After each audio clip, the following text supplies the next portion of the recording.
Bam, bam, bam, bam, badam, bam, bam, bam, bam, badam, bam, bam, bam, bam, badam, bam. Mami Made! Heute macht die Mami das.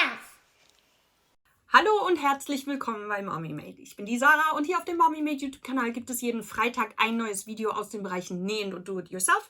Sollte das etwas sein, woran ihr Freude habt, abonniert sehr gerne den Kanal und aktiviert das kleine Glöckchen, dann informiert euch YouTube über neue Videos von mir und ihr verpasst nichts davon.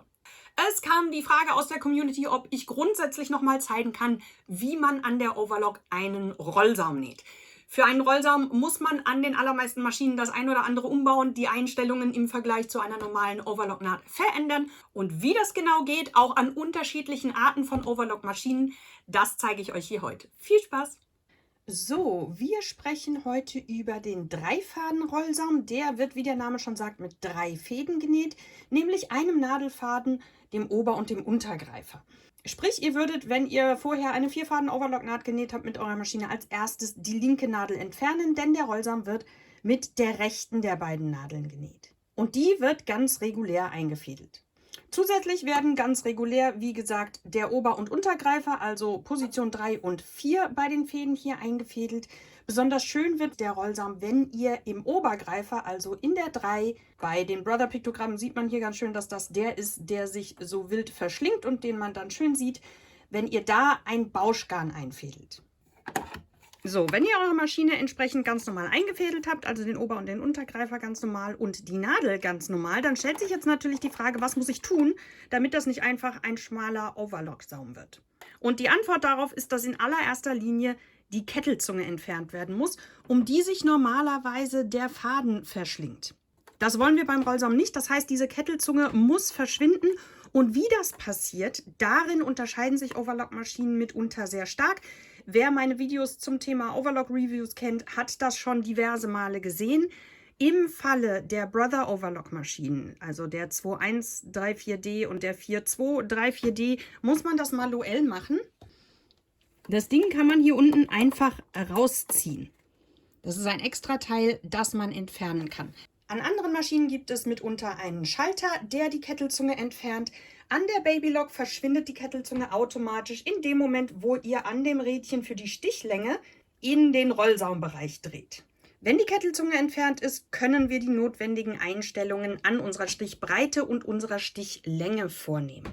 Die Stichbreite stellen wir so schmal wie möglich. In der Regel findet ihr dort auch eine Markierung mit dem Buchstaben R. An der Babylock orientiert ihr euch an den kleineren Ziffern und stellt die 3 ein. Das Rädchen für die Stichbreite hat, wenn ihr richtig hinseht, bei vielen auch ein R, was für Rollsaum steht. Das heißt, wir würden hier bei der Brother auf R für Rollsaum stellen und bei Maschinen, die das ebenfalls haben, ebenso. Bleibt das Thema Fadenspannung und das ist natürlich von Maschine zu Maschine ein wenig unterschiedlich. An der Brother ist die Grundeinstellung immer eine 4. Da würden wir den Nadelfaden in erwähnter Grundeinstellung lassen. Je nachdem, was für Material ihr habt, kann das natürlich auch ein bisschen höher oder ein bisschen tiefer sein. Ich fange gerne mit der Standardeinstellung an. Das ist eine 4. Den Obergreifer würde ich auf eine 5 stellen und den Untergreifer relativ hoch drehen auf sowas wie 6 bis 7. So würde ich das mal anfangen, ausprobieren, sehen, wie das Ergebnis ist und gegebenenfalls nachjustieren. Ein von mir sehr, sehr häufig getätigter Hinweis an dieser Stelle. Wie gesagt, die Fadenspannungseinstellungen variieren von Maschine und von Material zu Material.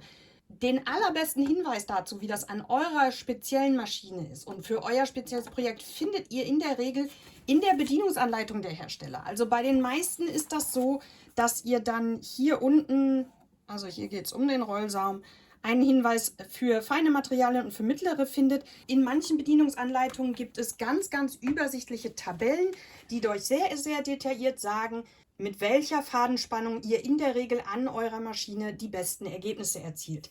Konsultiert diese Tabellen oder kopiert sie euch auf ein einzelnes Blatt und legt sie euch neben die Maschine. Das kann ich nur immer wieder wiederholen und empfehlen. So, und wenn wir alle diese Einstellungen vorgenommen haben, kann es auch schon losgehen. Ich habe hier eine relativ leichte viskose Webware, mit der ich mal anfangen werde. Und dann schauen wir mal, wie das so läuft.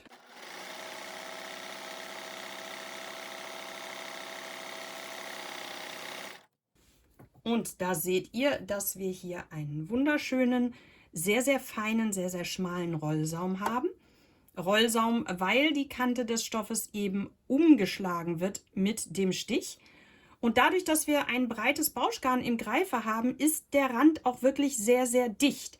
Wenn ihr ein normales Overlockgarn drin habt, kann es euch passieren, dass ihr die einzelnen Stiche mehr seht, dass also nicht so wie hier jetzt einen unifarbenen Abschluss habt, sondern ihr einzelne Rillen seht, so wie das beispielsweise hier ist, es so ein bisschen auseinander.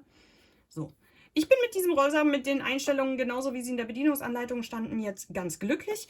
Wir können aber ja spaßeshalber mal was an der Fadenspannung verändern. Ich nehme beispielsweise mal, ich spiele mal mit dem Greiferfaden rum, das sieht man wahrscheinlich am deutlichsten. Also wenn der zum Beispiel auf einer 4 wäre, was ja die Standardeinstellung ist, dann würde das Ganze so aussehen.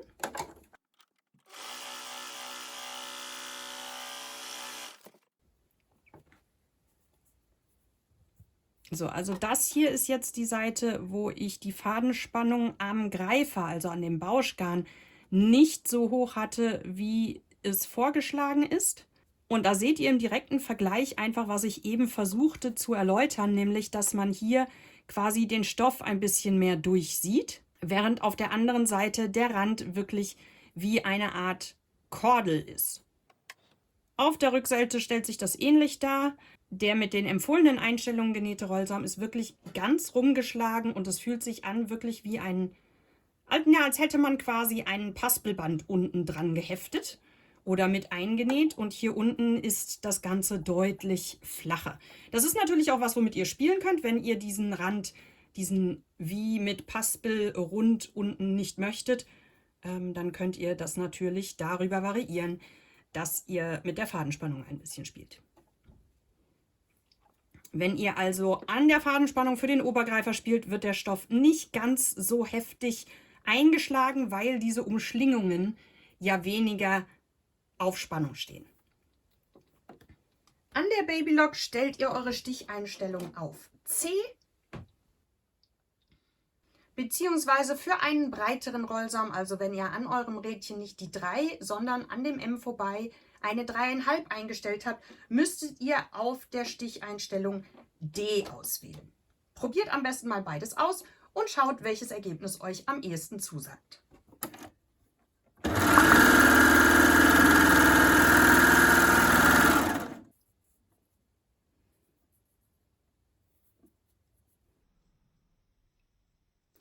Mir persönlich gefällt es an der Babylock tatsächlich am besten, wenn ich die Stichbreite hier auf eine 3,5 stehen habe und in der Stichlänge auf die kleinstmögliche Einstellung gehe, weil ich gerne möchte, dass mein Rollsaum möglichst dicht ist. Das heißt, ich drehe hier die Stichlänge auf den alleruntersten Bereich der 1 runter in diesem dunkel markierten Rollsaumbereich und wähle als Sticheinstellung D. Dann sieht das so aus.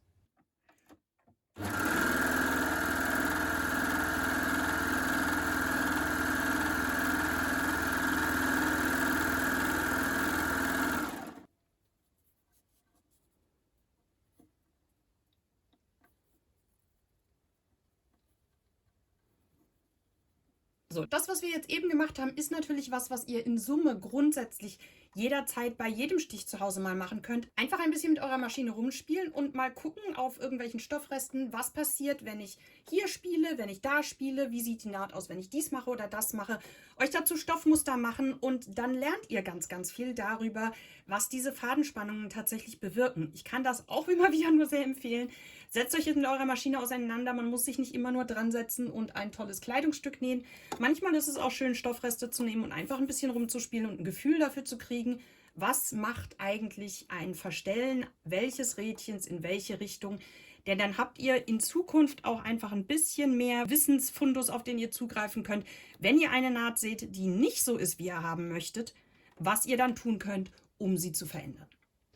So, das war es im Grunde auch schon, beziehungsweise stopp. Eine der häufigst gestellten Fragen im Zusammenhang auf Rollsaum, die ich bekomme, ist, wie nähe ich denn eine Ecke beim Rollsaum? Also wenn ich beispielsweise ein Tuch oder eine Stoffserviette oder irgendwas einfassen will, wie mache ich die Ecken, dass ich nicht hier quasi ein Fadenende habe und dann so wieder drüber nähe und dann an der Ecke immer die Raupen irgendwie verarbeiten muss.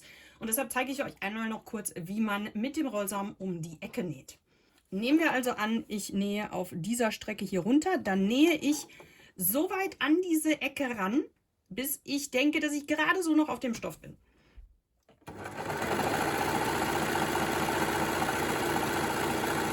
So, hier sehe ich, dass mein Stoffende unter dem Nähfuß verschwindet und ich sehe ja anhand von dem, was hier noch rausguckt, wie weit ich bin. Und ich arbeite mich einfach, so weit ich kann, an die Nadel vor. So, und dann mache ich langsam und dann mache ich in der Regel die letzten paar Stiche mit dem Handrad. Je nachdem, wie mutig ich war, sind das mehr oder weniger Stiche. Ich mache mal die Klappe auf, damit ihr das besser sehen könnt vielleicht. So, der Nähfuß ist relativ groß, aber das ist jetzt quasi das letzte Stück, wo ich noch auf dem Stoff bin. So, und da nehme ich die Nadel hoch. Und jetzt kann ich nicht wie bei der Nähmaschine einfach den Nähfuß anheben und das Ding umdrehen. Denn das ist hier alles noch miteinander verwurstelt. Das heißt, ich muss diesen Stoff ganz, ganz zaghaft, also jetzt nicht richtig nach hinten robben und dann habe ich da ganz viel Faden, sondern ich muss den ganz zaghaft nach hinten lösen. Da merkt ihr, dass sich hier die Verschlingungen lösen. Und dann lege ich mir den, nachdem ich ihn rausgezogen habe, wieder dahin zurück, wo er war, ein bisschen gekippt, mache den Nähfuß wieder runter und steche die Nadel an genau der Stelle, wo ich sie gerade raus habe, wieder rein. So, und lasse diesen einen Stichfaden hier drüber fluppen, lasse die Nadel im Stoff. Jetzt kann ich den Nähfuß nochmal anheben und jetzt mit der Nadel im Stoff und dem gelösten Nähgut kann ich das ganze Nähgut den Rest der Strecke um die komplette Ecke drehen, den Nähfuß wieder absetzen und jetzt kann ich ganz regulär weiter in diese Richtung nähen.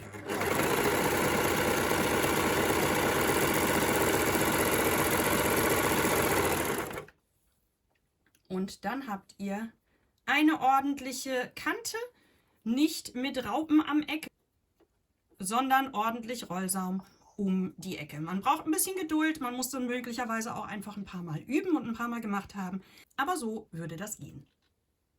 So, ich hoffe, dieses kleine Rollsaum-Tutorial mit der Overlock hilft euch bei euren Nähexperimenten weiter.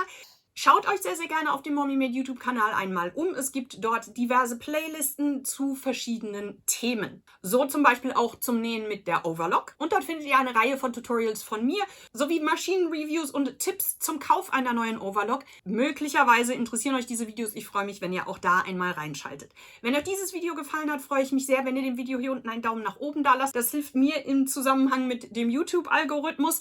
Ebenso hilft es mir im Zusammenhang mit selbigem, wenn ich mehr Follower habe. Ergo an dieser Stelle nochmal die Bitte, den Kanal zu abonnieren. Wenn ihr von YouTube informiert werden möchtet, wenn ich ein neues Video hochlade, müsstet ihr zudem das Glöckchen aktivieren, denn sonst tut YouTube das nicht. Abonnenten oder nicht, ich freue mich, wenn ihr hier wieder reinschaltet und sage Tschüss, bis zum nächsten Mal. Mommy Made!